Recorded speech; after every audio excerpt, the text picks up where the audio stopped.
Aqui tá bom. Beleza, show de bola. Tá dando tudo certo. Beleza, obrigado. Deixa eu dar uma olhadinha aqui se tem mais alguém. Ninguém pedindo para entrar. Se alguém pedir para entrar, eu volto. Pois, pessoal, nossa EBD de hoje é uma EBD muito legal, porque a gente vai, de quebra, além de responder a pergunta, vai aprender um pouco sobre interpretação bíblica, tá? Então, para quem gosta de fazer uma leitura mais enriquecida das escrituras e também de repente gosta de estudar para fazer algum devocional, alguma pregação, eu acho que vai servir para as duas coisas.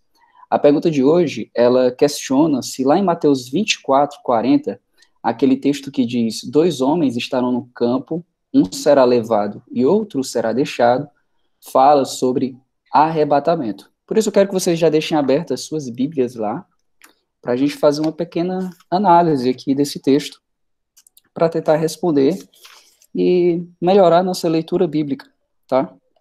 Então, deixei aí Mateus capítulo 24, versículo 24. Existem algumas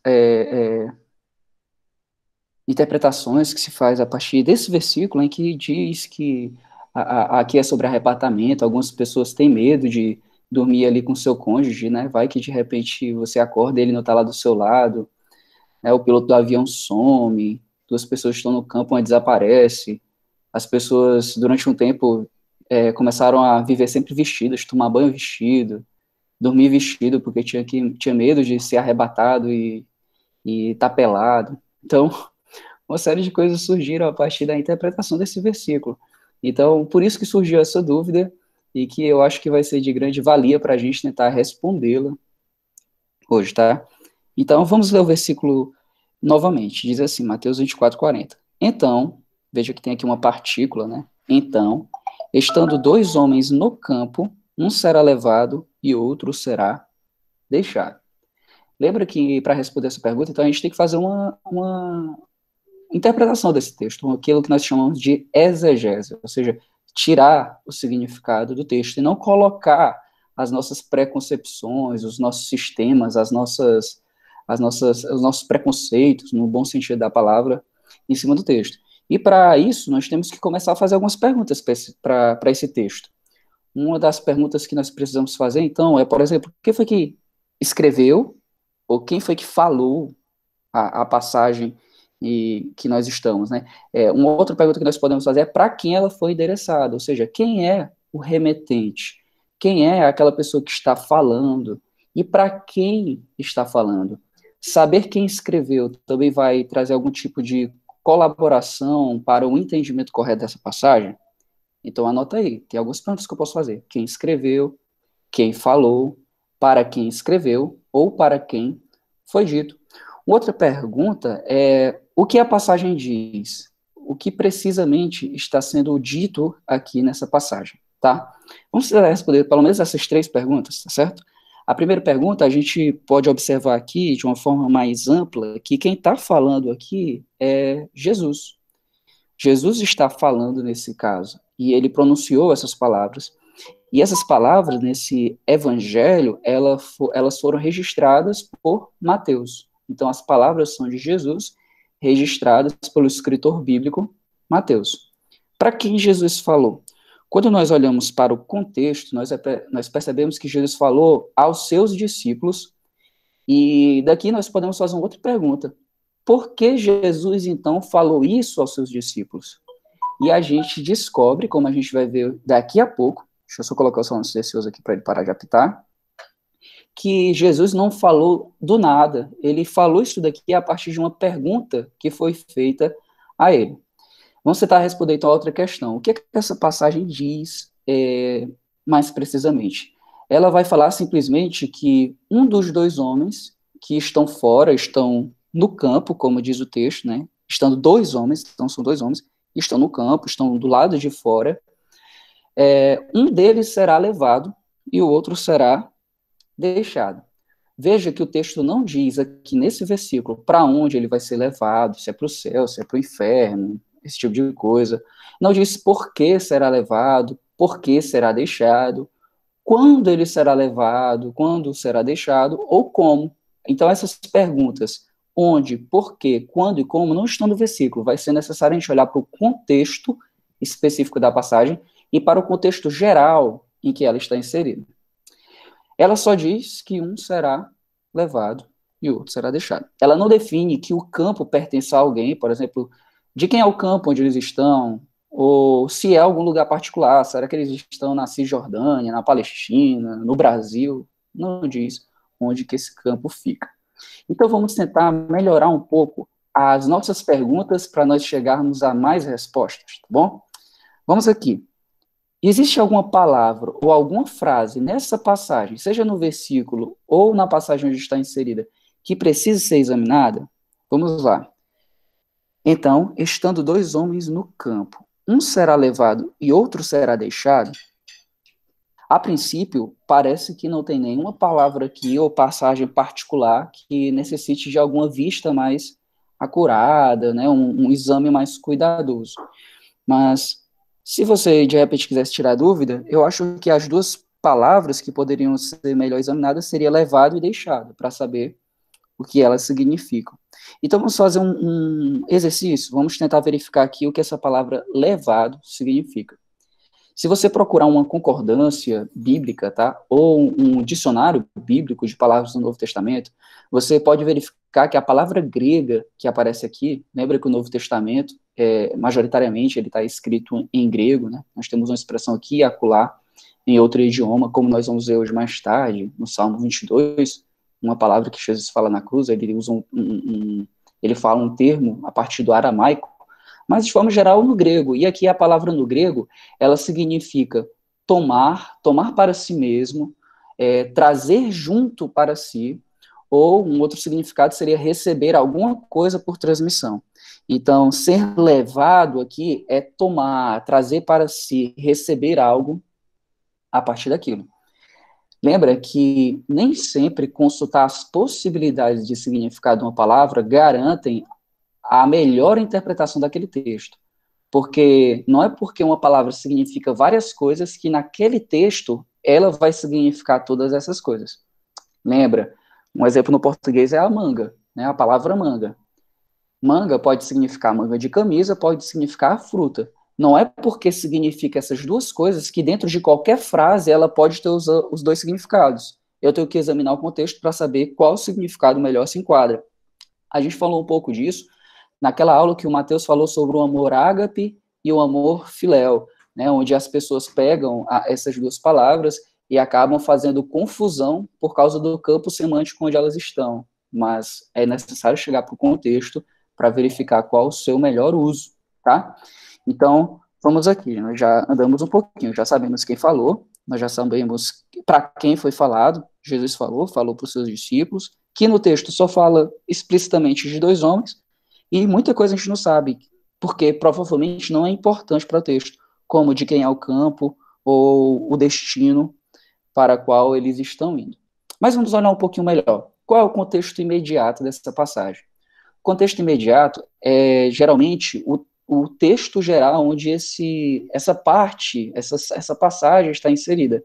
Aqui, então, o texto onde essa passagem está inserida é Mateus, capítulo 24, e nós podemos ver que provavelmente começa ali no versículo 37 até o 42, onde ele termina. Então, vai ser mais ou menos por aqui, tá? Existe um contexto mais amplo, mas a gente está falando do contexto, por enquanto, imediato. Então, é aquela brincadeira que eu sempre faço com vocês lá no púlpito, né? A gente lê uma passagem, eu digo, opa, vamos ler um pouquinho os versículos anteriores. Então, vamos ler a partir do 37. Pois a vinda do Filho do Homem se dará à semelhança dos dias de Noé. Deixa eu só ver aqui se tem alguém pedindo para entrar. Não, não tem. Beleza, então, vou continuar a leitura. Versículo 37. Pois a vinda do Filho do Homem se dará à semelhança dos dias de Noé. Porque nos dias anteriores ao dilúvio, todos comiam, bebiam, casavam e davam-se em casamento, até o dia em que Noé entrou na arca. E não se deram conta até que veio o dilúvio e levou a todos. Assim também será a vinda do Filho do Homem. Então, estando dois homens no campo, um será levado e o outro deixado. Estando duas mulheres a trabalhar no moinho, uma será levada e a outra deixada. Portanto, vigiai, pois não sabeis o dia em que vem o vosso Senhor. E aí nós temos um encorajamento aqui acerca de vigiar, tá bom?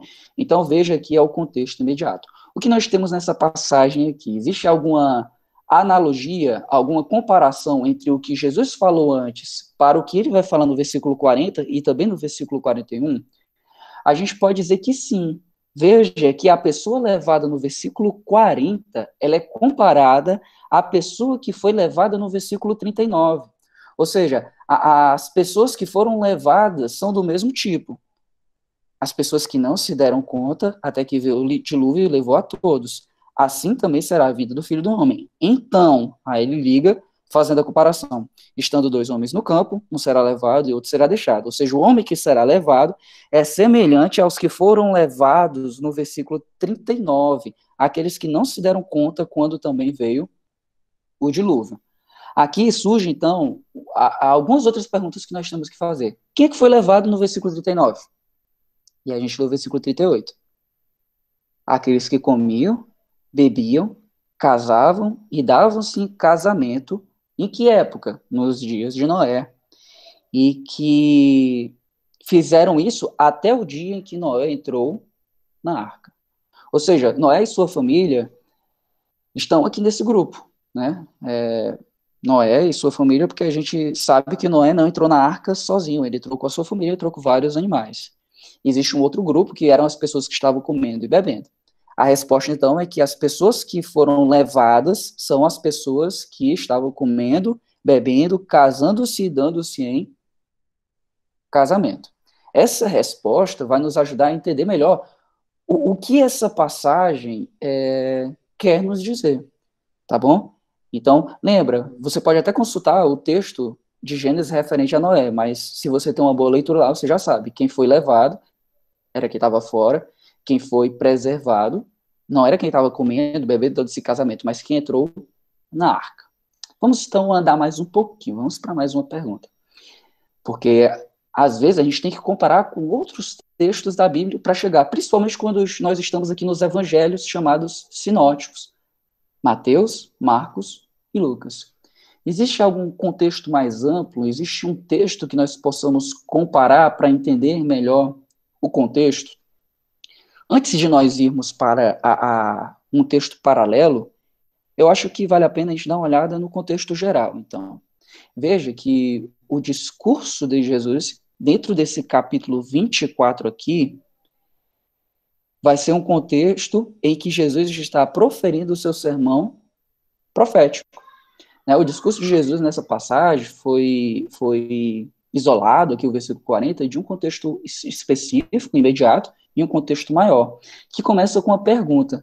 Jesus tinha acabado de sair do templo, e no versículo 2, disse aos seus discípulos que não ficará aqui pedra sobre pedra. Olha aqui, ó, versículo 21, no capítulo 24.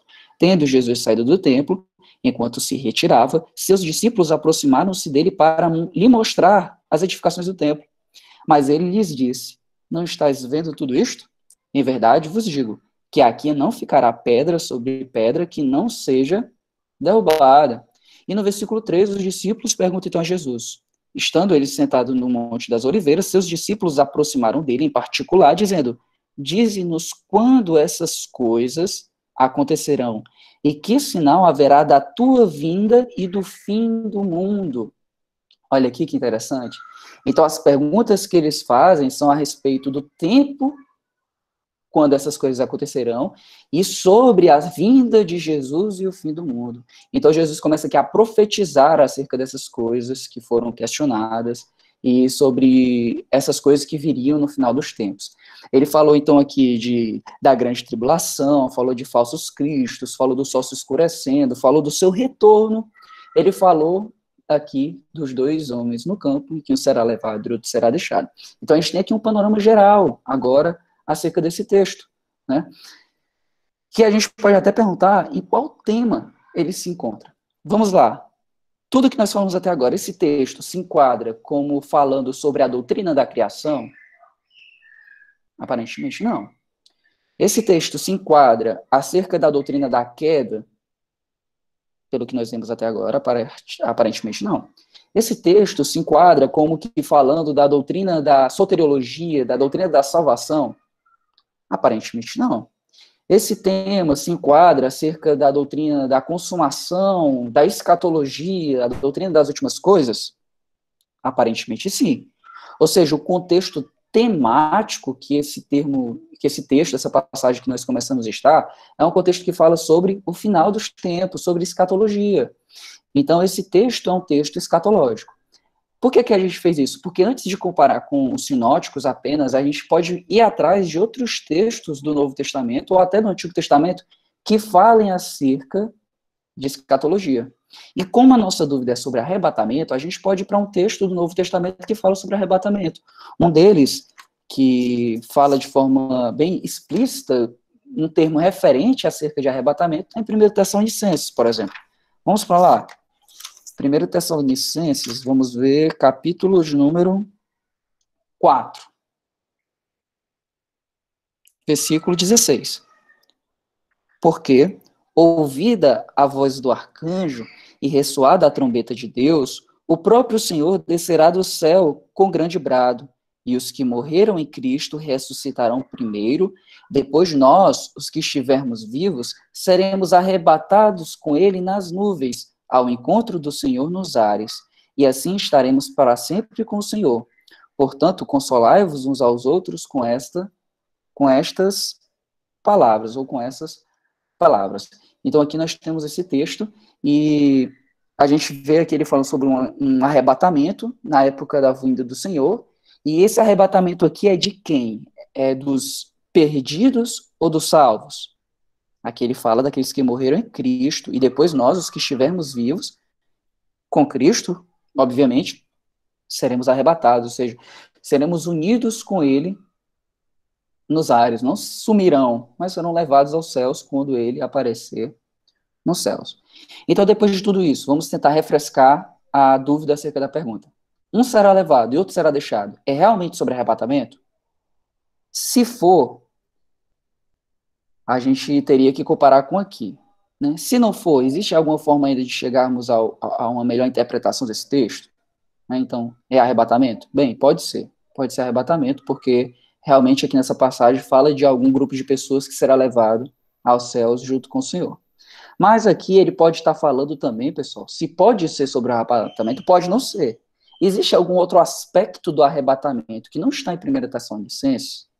Sim.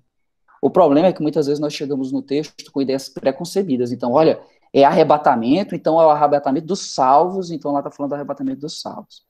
Mas, algumas vezes, a nossa preconcepção está errada, e nós precisamos, então, ter uma compreensão do que a Bíblia toda fala, para nós melhor entendermos, às vezes, o que é dito num texto, e reduzir, então, a nossa presunção interpretativa. Vamos aqui, então, tentar olhar um pouquinho melhor as correlações. Quais são os textos paralelos, para que a gente interprete um pouquinho melhor? Então, vamos para lá. Vamos para Lucas, que é um texto paralelo, para a gente ver se enquadra com o que está sendo dito com essa passagem temática de 1 Tessalonicenses. Em Lucas, o texto paralelo está no capítulo de número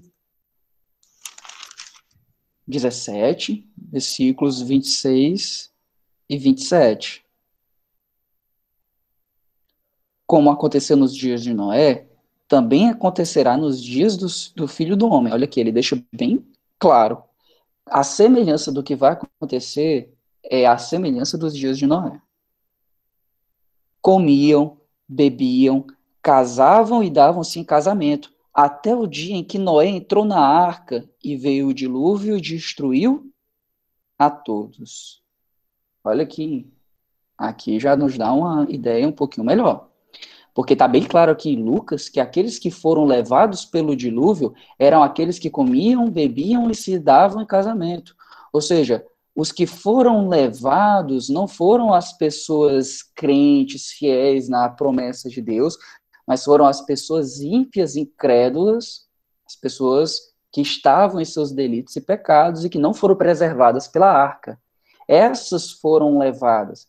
Vamos colocar em outras palavras, né? Essas foram arrebatadas nesse texto, se você fosse usar com exageradamente essa palavra. Então, nós descobrimos que os discípulos fizeram a Jesus uma outra pergunta, e a resposta de Jesus, né, acerca do que foi perguntado, no versículo lá, 2 estarão no campo e um será levado, né, descobrimos que os discípulos fizeram a pergunta a Jesus por causa da resposta. E no versículo 37, eles dizem, né, onde, Senhor? Perguntaram eles, e Jesus respondeu, onde houver um cadáver, ali se ajuntarão também os abutres. Jesus vai continuando aqui no texto de Lucas. Quando chega no versículo 37, eles perguntaram, onde, Senhor? Ele respondeu, onde estiver o cadáver, ali se ajuntarão os abutres. Ou seja, onde isso acontecerá? Para onde eles serão levados? Eles serão levados a um local de morte, porque onde tem o cadáver, ali tem os abutres. Vamos voltar então um pouquinho lá para Mateus, tá bom? Que é o nosso texto. Ver se já tem coisas o suficiente para nós respondermos essa pergunta. A questão que nós levantamos fala sobre arrebatamento, né? E aqui a gente já respondeu o seguinte, olha, se fala sobre arrebatamento, nós sabemos que os que serão levados ao Senhor nos céus é uma parte do final dos tempos. Uma outra parte está à semelhança de Noé. Ou seja, existe um grupo de pessoas que será levado, mas não levado ao Senhor, mas levados para a destruição. Só que existe nas Escrituras, então, um texto que fale de alguma espécie de destruição, né, de juízo implacável, como um certo dilúvio, alguma coisa assim, tão ruim que aconteça com aqueles que não serão levados, que não serão levados para os céus, à semelhança de 1 Tessalonicenses, mas que são levados para juízo, como provavelmente está nos indicando aqui Mateus capítulo 24, versículo 40. Olha, nós temos um texto lá em Mateus também, capítulo 13, que Jesus faz uma parábola que nos leva a perguntar, a responder melhor isso, né? Jesus, ele conta uma parábola do semeador que semeou uma boa semente no seu campo e alguém, depois, semeou o joio. E os servos perguntaram se eles deveriam imediatamente arrancar o joio. Mas no verso 30, Jesus diz aqui, Mateus 13, né? Ele vai chegando, aí 30, Jesus diz, opa, não, deixai ambos crescerem juntos, até a colheita. Na época da colheita, direi aos que fazem a colheita, ajuntai primeiro o joio, e atai-o em feixes para queimá-lo. O trigo, porém, recolhei-o no meio do celeiro. Então aqui Jesus está dando a entender na sua parábola que não precisa ir atrás de coletar primeiro o trigo, porque a gente tem que deixar ambos crescerem juntos, mas haverá um dia, que é o dia da colheita, e quem será ceifado primeiro serão os joios, né? O joio vai ser amarrado e vai ser jogado na fogueira. Então, o primeiro a ser juntado é o joio e não o trigo, e o primeiro a ser lançado na fornalha, no fogo do celeiro, né? O forno fora do celeiro é o joio. Então, o arrebatamento, entre aspas aqui, o primeiro grupo a ser levado para a destruição. O grupo que será arrebatado aos céus, a semelhança de 1 Tessalonicenses, é o grupo da salvação. Isso é a organização das ideias até agora. Então, para o nosso texto lá de Mateus 24, o que é que tudo isso nos esclarece para melhor respondermos? É que o texto, então, não indica nada de que as pessoas que foram levadas, elas não são pessoas más, ou seja, que são pessoas boas. Nós vemos que o texto não nos dá algumas respostas sobre para onde elas serão levadas diretamente, mas nos remete à ideia de Noé, de que os que eram levados eram ímpios. Não fala para onde irão os que serão deixados, mas a semelhança de Noé, os que eram deixados e eram preservados eram os que haviam crido na palavra. Então, assim, a nossa leitura pode melhorar muito. Olha, vamos ler de novo os versículos 37 até o 42. Pois, na vinda do Filho do Homem, se dará a semelhança dos dias de Noé. Porque nos dias anteriores ao dilúvio, todos comiam, bebiam, casavam e davam-se em casamento, até o dia que Noé entrou na arca. E não se deram conta até que veio o dilúvio e levou a todos. Assim também será a vinda do Filho do Homem. Então, estando dois homens no campo, um será levado, ou seja, quem foi levado na época do dilúvio, os ímpios, e outro será deixado. A gente não precisa considerar que sempre ser levado é o arrebatamento para o Senhor nos ares, porque não é o que o texto aqui não está trazendo de imediatamente. É um arrebatamento é até o pior termo para usar aqui, é ser levado, é ser tomado para a destruição. Estando duas mulheres a trabalhar no moinho, uma será levada. Por que ela será levada e a outra será preservada? O moinho vai quebrar na metade? Não, lembra que o contexto que ele está dando aqui é que eles viviam pela sua própria cabeça, comendo, bebendo, não ligando para nada. E uma será levada, outra será deixada. Portanto, vigiai. Estejam sempre diligentes, atentos, guardando a palavra, esperando o dia do retorno, porque não sabeis o dia em que vem o Senhor. Então, o que é que você acha agora, né? Provavelmente que o que será levado vai ser levado para a destruição, o que será deixado nesse texto será para a preservação. Quem foi levado era o que estava em iniquidade, o que foi deixado era o que estava em fé e confiança. Esse texto não fala imediatamente sobre o arrebatamento, no sentido do arrebatamento escatológico, mas é sobre escatologia, mas fala sobre a destruição dos ímpios, a condenação dos ímpios e a preservação, a salvação dos justos, tá bom? Então, esse texto não é sobre aquele tipo de arrebatamento que nós imaginamos, mas sobre o tipo de uma espécie de pessoas sendo tomadas para a condenação, para a destruição, assim como foram as águas do dilúvio na época de Noé, tá bom? Então, eu acho que você compreendeu bem o que nós dissemos, né? Aproveitou e acompanhou um pouco sobre como nós podemos interpretar um texto, né? Não, às vezes não é tão difícil. A gente precisa fazer as perguntas corretas. Quem falou, para quem falou, o que foi dito, como foi dito, por que foi dito, qual a consequência disso para outras doutrinas, e por aí vai. Isso ajuda a entendermos. Leia o contexto mais próximo, leia o contexto maior, compare com outros textos, e isso vai te ajudar a ter uma leitura bíblica mais acurada. Tá bom? Pessoal, alguma dúvida sobre a questão de hoje? Se tiverem, fiquem à vontade para perguntar. Se não, a gente já encerra e se arruma para ir